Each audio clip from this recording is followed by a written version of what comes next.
Ты слушаешь Радио Мария.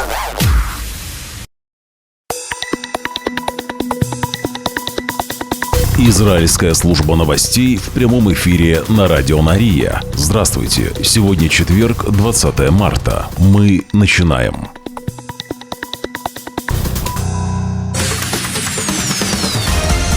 Главные новости Израиля.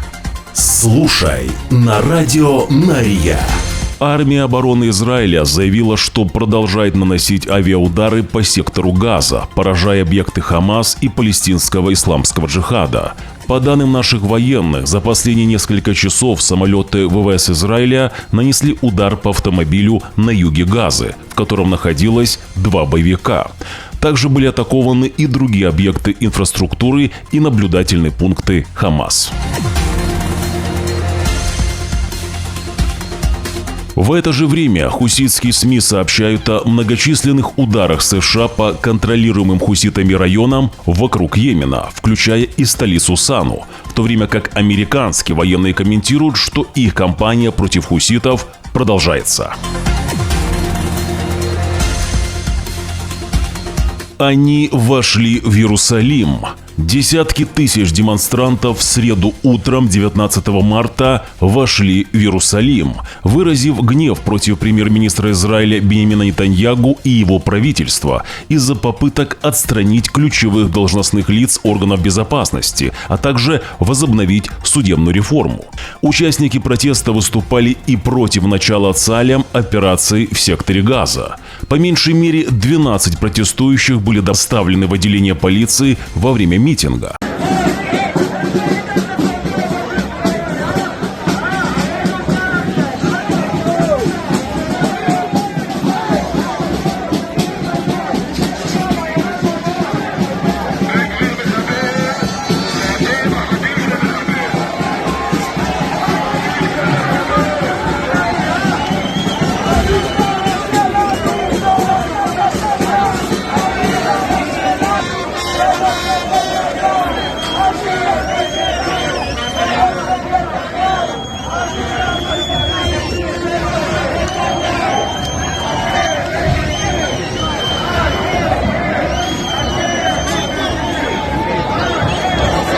Добавлю, что некоторые кадры мы не можем показывать из-за политики платформы. Их можно увидеть в нашем телеграм-канале. Подпишитесь прямо сейчас. Ссылка будет в первом закрепленном комментарии под этим видео. Стражи порядка подготовили жидкость скунс, но обошлось простой водой, которой и поливали участников акции.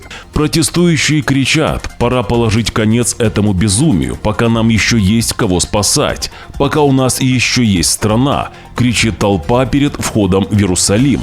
Добавлю, что акция началась за пределами города.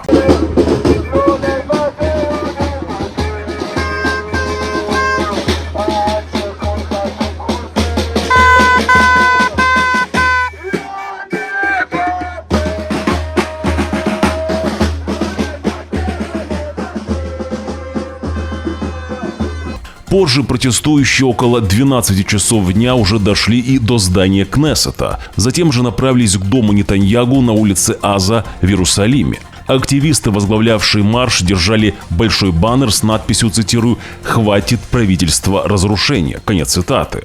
Сотни же других людей сидели на тротуаре, скандируя лозунги о заключении соглашения об освобождении заложников, которые остались в секторе Газа, а также в поддержку высших должностных лиц, которых правительство планирует уволить. Многие протестующие держали плакаты с лозунгами, призывающими к прекращению войны, а несколько человек несли плакаты, призывающие резервистов отказаться от службы в армии в знак неповиновения правительству Нетаньягу.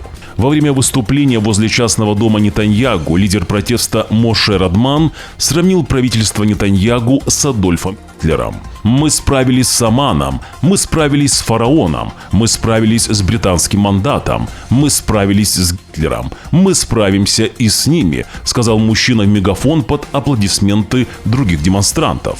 Радман же позже попытался смягчить свои высказывания, заявив, цитирую: «Мы не хотим, чтобы хоть один волос упал с головы Нетаньягу. Мы хотим только, чтобы его выгнали из правительства, и он сидел в тюрьме до самого последнего дня». Это была цитата.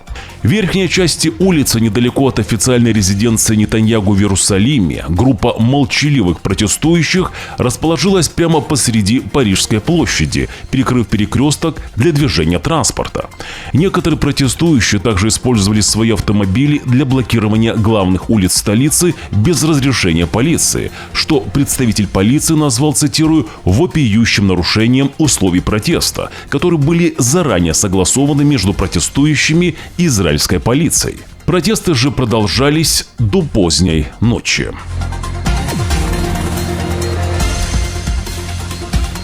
Ну и уже ночью 20 марта демонстранты зажгли костры, и началось то, что мы не можем показать, но скажем, что стражи порядка действовали активно.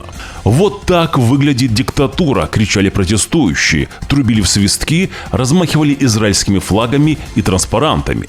И не упустил возможности на протесте еще днем появиться лидер оппозиции Яир Лапид. Он призвал людей выйти на демонстрации, назвав правительство Нетаньягу, цитирую, «нелегитимным». Это ложь. Добавим, что правительство Нетаньягу избрано гражданами еврейского государства. «Мы не нарушаем закон», продолжает Лапид. «Мы продолжим служить, но мы будем твердо противостоять правительству, которое пытается разрушить страну», завершает Яир Лапид.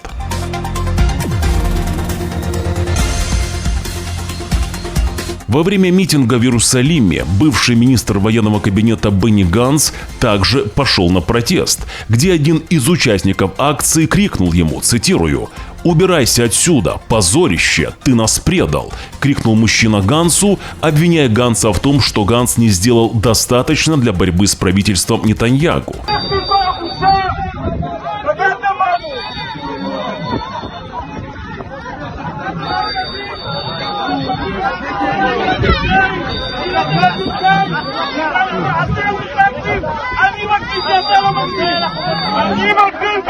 Это же вызвало жаркую перепалку, во время которой Ганц резко пошел в сторону участника акции. Вмешалась полиция. Ганц крикнул в ответ: «40 лет я боролся за страну, а ты называешь меня предателем?» Конец цитаты. Сейчас вы видите эти кадры видеоверсии наших новостей на YouTube-канале Радио на Рия в замедленной съемке, хотя видео в плохом качестве. Это единственный фрагмент, где видно произошедшее.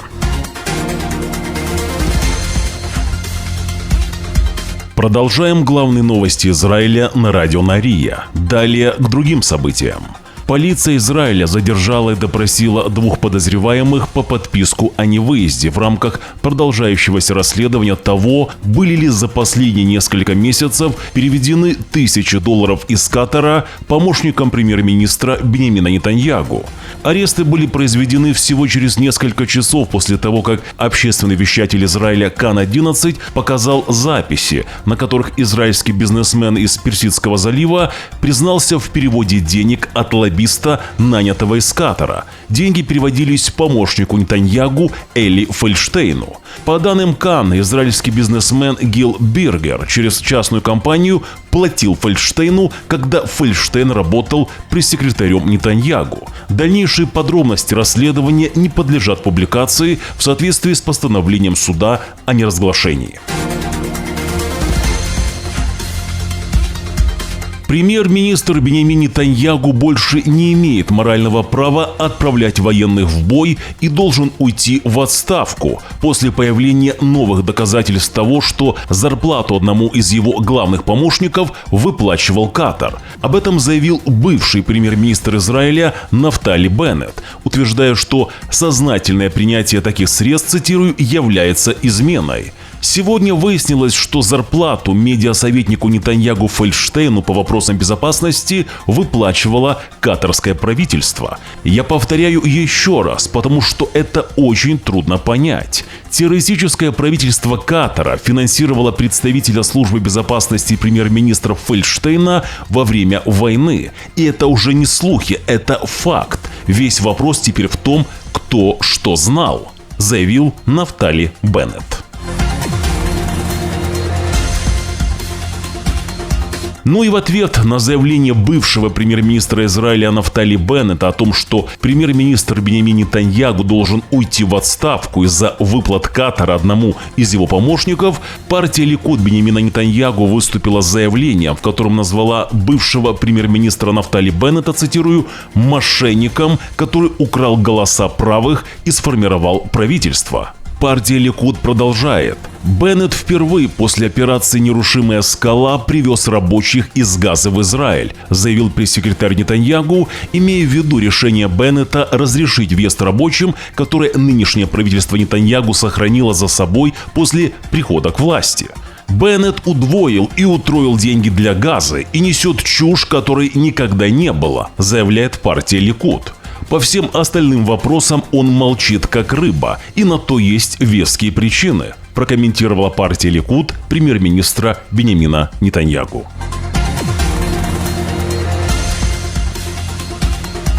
В это же время премьер-министр Израиля Биньямин Нетаньягу сравнил свою политическую оппозицию с оппозицией Дональда Трампа, используя часть той же риторики, которую использует и президент США. Цитирую. «В Америке и в Израиле, когда на выборах побеждает сильный правый лидер, левое глубинное государство превращает систему правосудия в оружие. Все это для того, чтобы помешать народной воле. Они не победят ни в одном месте. Мы сильны вместе», говорит Нетаньягу.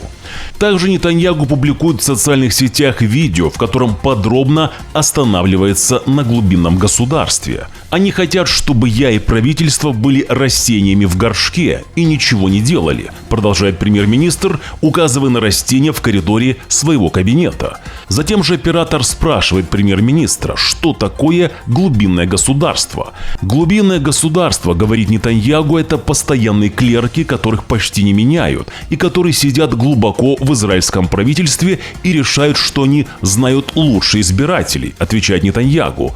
«Они всегда склоняются влево. Если же избирается правое правительство, они говорят, что такое демократия, почему они должны принимать решения, почему нас должно волновать, что вас избрали. Мы принимаем решения, и поэтому вы можете быть избраны, но вы не можете по-настоящему решать. Вы хотите ввести законы, которые нам не нравятся, мы их отменим», заявил премьер-министр.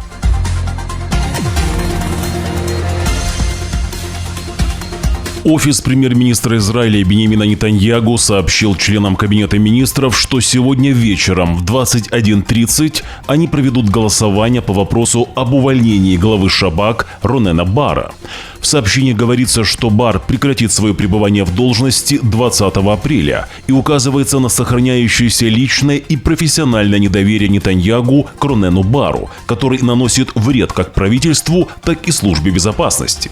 Напомню, что ранее юридический советник правительства Гали Баравмиара заявила Нетаньягу, что он не может уволить Бара, пока не проконсультируется с ней и не создаст фактическую и правовую основу для этого. Нетаньягу же ответил, обвинив Гали Баравмиару, цитирую, в злоупотреблении полномочиями. Законодатели проголосовали за одобрение повторного назначения председателя партии Оцма Иудит Итамара Бен-Гвира, а также двух других членов его партии членами кабинета премьер-министра Биньямина Нетаньягу. Бен-Гвир возвращается на свою должность министра национальной безопасности. Цитирую. «Я возвращаюсь, чтобы управлять Министерством национальной безопасности», говорит Бен-Гвир. «Нам предстоит проделать большую работу, и я продолжу вместе с сотрудниками моего министерства внедрять мою политику в тюремной службе и полиции». Бен-Гвир также заявляет, что его возвращение произошло после того, как Израиль решил возобновить войну, и он благодарит Нетаньягу, обещая, что вместе с Нетаньягу будет работать на благо всего народа Израиля.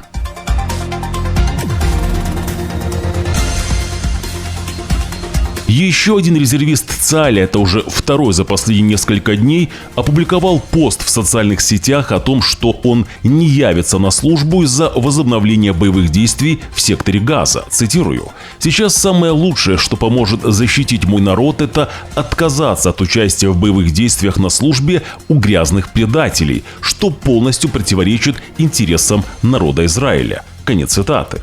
В последующем же сообщении резервист говорит, что его уволили с резервной службы.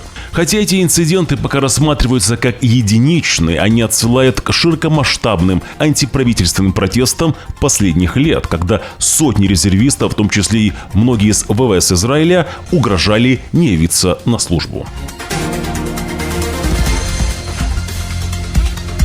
Демонстранты Харидим перекрыли шоссе 4 в Бней-Браке в знак протеста против призыва мужчин Харидим в армию обороны Израиля. Протестующие раздавали листовки, осуждающие призыв в армию, и пели антивоенную песню со словами «Если ты пойдешь в армию, ты и собаки равны». Конец цитаты.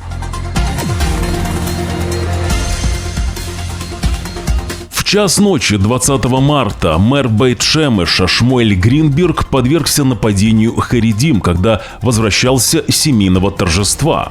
Его автомобиль был разбит, но мэра и его семью удалось спасти с места происшествия. Сыну мэра потребовалась медицинская помощь. Машину мэра Бейт-Шемеша Шмуэля Гринберга Харидим перевернули. Далее видео без комментариев.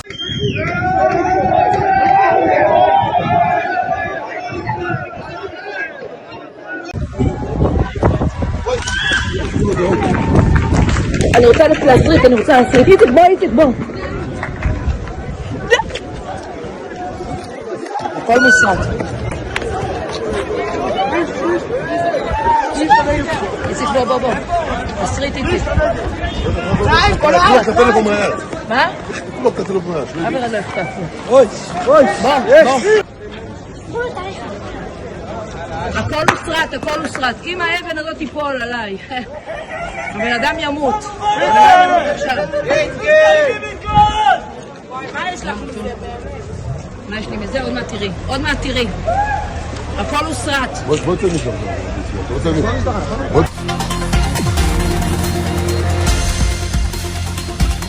Полиция Израиля обнаружила уже 13-ю за эту неделю незаконно везенную в Израиль обезьяну, на этот раз привязанную к дереву на открытой местности в центре страны. Управление природы и парков Израиля, которое принимало животное, подтвердило, что это мартышка. Обезьяна получила травму и была доставлена в приют для лечения. Добавлю, что за последние дни полиция спасла 12 незаконно удерживаемых обезьян и 4 львят. Стражи порядка также конфисковали несколько диких животных из Машава в центре Израиля. Премьер-министр Израиля Биньямин Нетаньягу и его супруга Сара Нетаньягу встретились в Израиле с сенатором США от Демократической партии Джоном Феттерманом, а также его супругой Жизель в офисе премьер-министра в Иерусалиме. Феттерман был самым откровенным сенатором-демократом, который поддерживал Израиль, и едва ли не единственным в партии, кто выразил поддержку Нетаньягу. Как сообщает канцелярия премьер-министра, Нетаньягу выразил признательность Феттерману за поддержку. Премьер-министр также подарил Феттерману серебряный пейджер, вдохновленный израильской военной операцией в прошлом году, в ходе которой массово сдетонировали тысячи пейджеров Хизбаллы. Добавлю, что аналогичный пейджер Нетаньягу подарил и президенту США Дональду Трампу во время его визита в Белый дом, хотя подарок для Трампа был золотым. Со своей же стороны Феттерман представил премьер-министру оригинальную новостную статью 1986 года, в которой говорится о посещении Нетаньягу мемориала его покойного брата. Внимание! Мошенники в интернете делают новости Израиля. Фейковый канал распространяет ложь, используя при этом название своих видео и оформление обложек видео, которые идентичны обложкам Радио Нария. Обратите внимание, на фейковом канале нет надписи на обложке видео Радио Нария. Обязательно на обложке видео должна быть надпись «Радио Нария». Такая же информация есть и на нашем резервном канале. Не смотрите фейки и ложь. Ну а лица мошенников уже в ближайшее время мы покажем в наших новостях. Дождитесь.